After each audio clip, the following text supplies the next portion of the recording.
First thing first, you should have a helmet. If you fall on your head from standing height, a regular bike helmet is designed to keep that safe.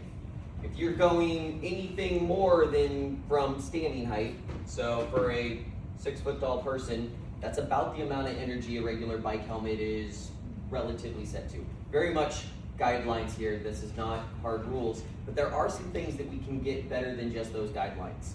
So there's different testing for your different helmets, so when you're getting helmets for your kids or for yourself, find out how good that helmet is. So who thinks this helmet's better than this helmet? Just raise a hand if you think this helmet's the best. Why? More protection? What do you think, kiddo? Because I don't like it looks like. Because it has a brim. Okay. Just liking the shape of it, that's not a bad option, because if you don't know what the stickers on the inside mean, all you're running on is what the shape does. So your CPSC sticker on the inside means that it's good for learning how to ride a bike, riding it around in your cul-de-sac kind of area, and it's not guaranteed for much more than that. If you have NTA 8776, it's for faster speeds. That's great. Now we're starting to talk about the speeds that e-bikes, e-scooters get up to. But it doesn't really have a high defined, it's just, it got safe enough when we tested it. If you go to Virginia Tech's website, they actually give a 5-star rating, and it is a much more granular, what's gonna keep your brain safe.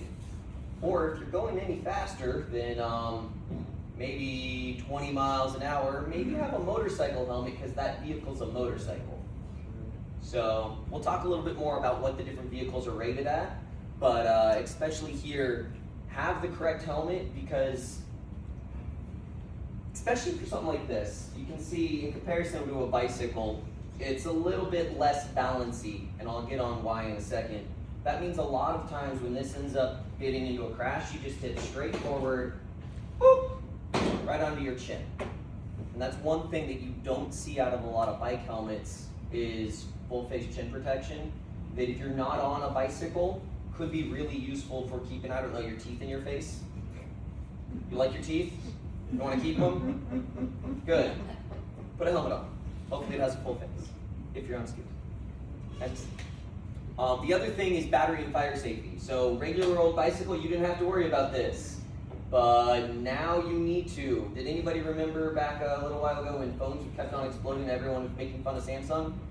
It's the same technology in these. The difference is it really depends on who put that battery pack together. So knowing that it's a good battery is really important, and knowing how to charge it is really important. If it swells like that, don't even get it close to an outlet. That thing gets taken to the fire department or a professional to battery disposal, because that is just a grenade, essentially. And then charging it, make sure you use the manufacturer's charger. If you overcharge it, if it doesn't have the proper way to talk to the battery so it knows if it's charging the right way, next slide please, this is what can happen. So it's smoking. That's pretty scary. It starts smelling. Here's the scary one.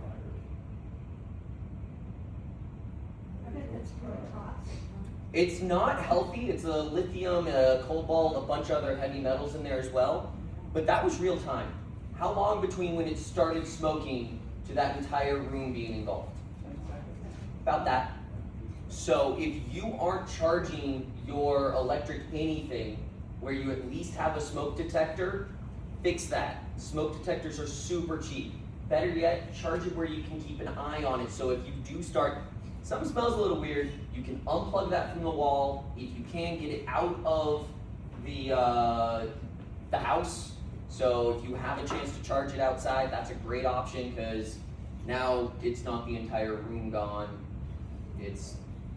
I can call the cops or call the fire department, and they'll come and watch it burn with me instead of then trying to put my house out. Not a big fan of that.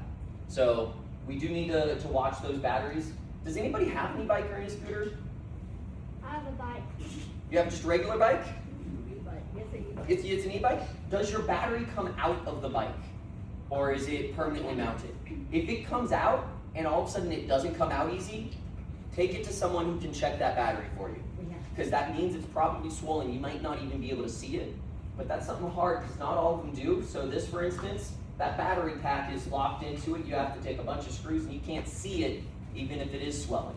So you have to take things apart, and knowing that your battery's just not reacting like you thought it would, take it to a shop. It's your safety, it's your house there that you're trying to keep safe. So, one thing that we're starting to see a little bit, and this is by far all means not universal yet, is some actual rating on the quality of the gear, electronics-wise, in your vehicle. So, there's also one for bicycle. Have you finding any of those, Tracy, on your stuff yet? The standards. Yeah. They're starting to trickle in. Yeah. I know New York City recently made it so that you can't buy an electric vehicle without a standard sticker. And these standard stickers are those holographic ones that are hard to peel off and hard to counterfeit. That's going to guarantee that the equipment in there has at least gone through testing. Because right now stuff is moving so fast, you can get all the parts to make this exact scooter on Temu and have it sent to your front door. And there's no guarantee that the person who made that isn't getting those same things off the shelf, off a catalog somewhere, putting it together, and their company may not be around in 6 months to help you.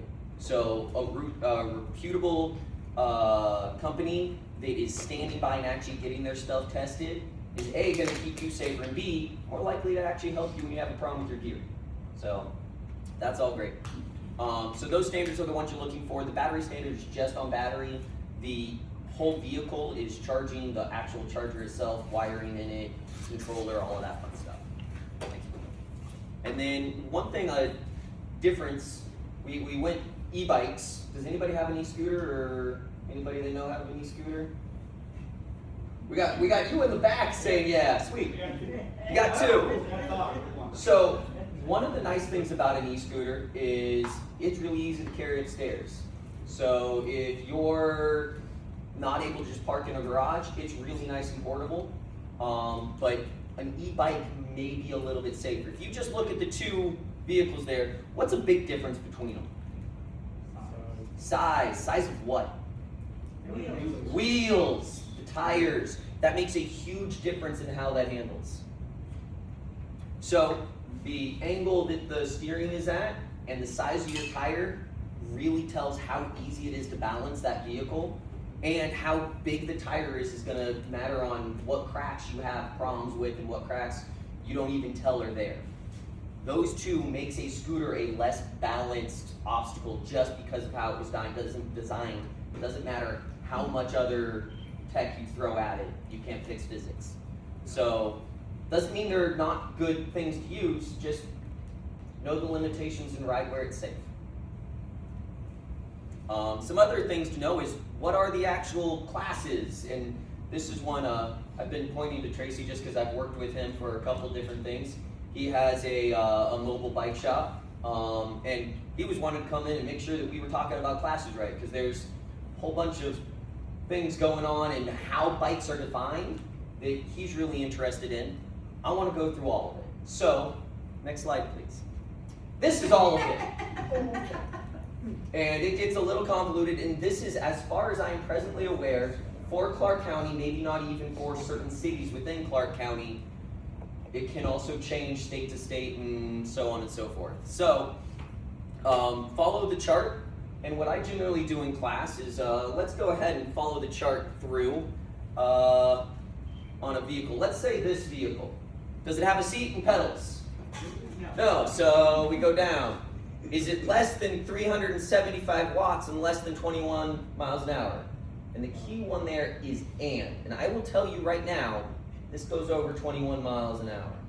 So if it's 20, you're good. If it's 21, I'm not good. So I'm going to know it's between 750 and 1500 watts and under 30 miles an hour. This one is. Less than 4 wheels? Can you count them? How many wheels does it have? 1, 2. 2. I think we're good. So if we're good on that, it's technically a moped. A moped you need a driver's license for. And legally speaking, this should be registered with the DMV as well. not? There's no way to register this vehicle with the DMV from the factory because it doesn't have a long enough VIN number. So you gotta do weird things if you can't even do it and no one's doing it.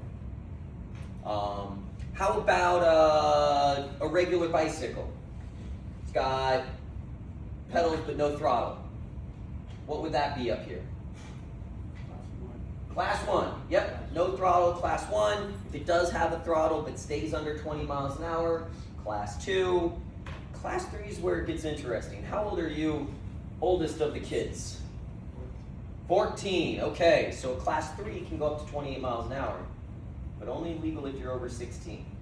So you got a couple more years before we get there, and as soon as you're any faster than 28 miles an hour, just consider that thing a motorcycle, because the gentleman in the back should be considering it a motorcycle.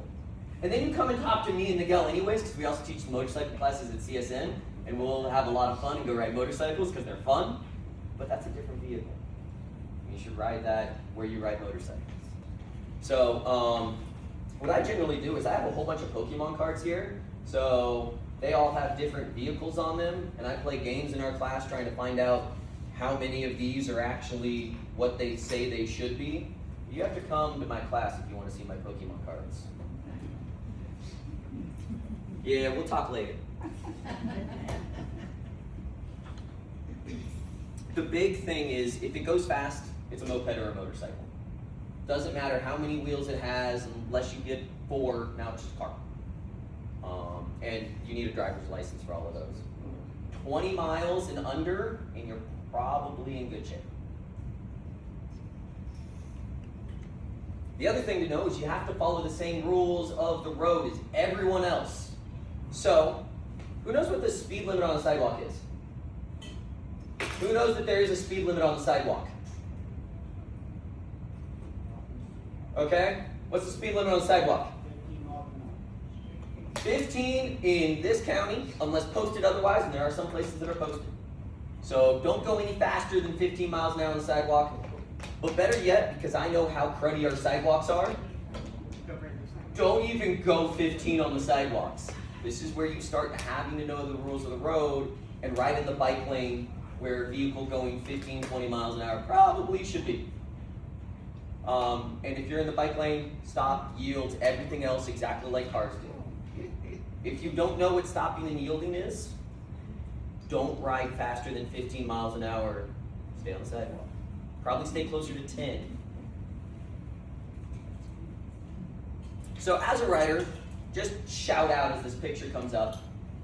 What do you find that's concerning in this picture as a person using a vehicle? Yes? Shout out. Is there a bike lane? No. The sign says bike may share the lane, so the bike shouldn't be in the bike lane. Who wants to ride on that sidewalk with a light post right in the middle of it? So this is why I was talking about, you can't, and there's no bike lane for you to go on, so now you're driving in traffic. Yep. And if that car behind you is real mad that you were slowing them down to 5 miles an hour from 25 miles an hour, where's that crosswalk up there with bright flashing lights probably going to do to them? So this is something we go over a little bit more in the class. So if you do have people who are looking at these, get them in my full class, because we're actually going to go through how to mitigate some of those things and what you need to do in order to actually be a little bit safer on the road. It's more than I'm talking about today. Just basic shapes. What would you think that those shapes kind of in space would correlate to? A light. That's all you know. How about the next one? What's that look like? Human. It looks like a human, maybe even riding a bicycle. A head. And that's just because humans are really good at movements and silhouettes. We can tell what those things are really easily. So if you can do anything like put reflective stripes on maybe your legs if you're pedaling, might be helpful. Anything else that allows vehicles to see you, that's all going to help. The bright yellow, good choice, girl.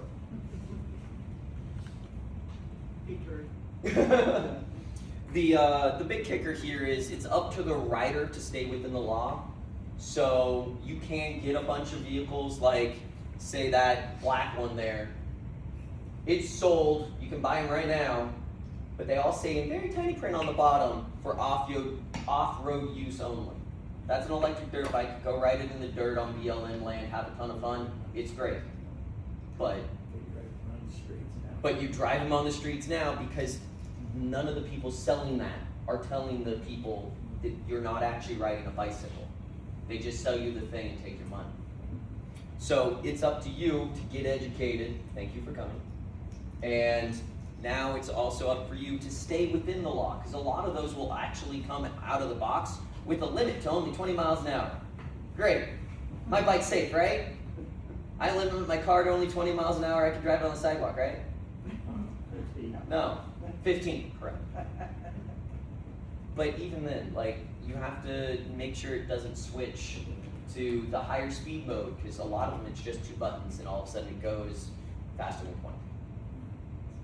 I like how that looked to the family members right there. What are you guys having conversations with that ball just for? Last slide.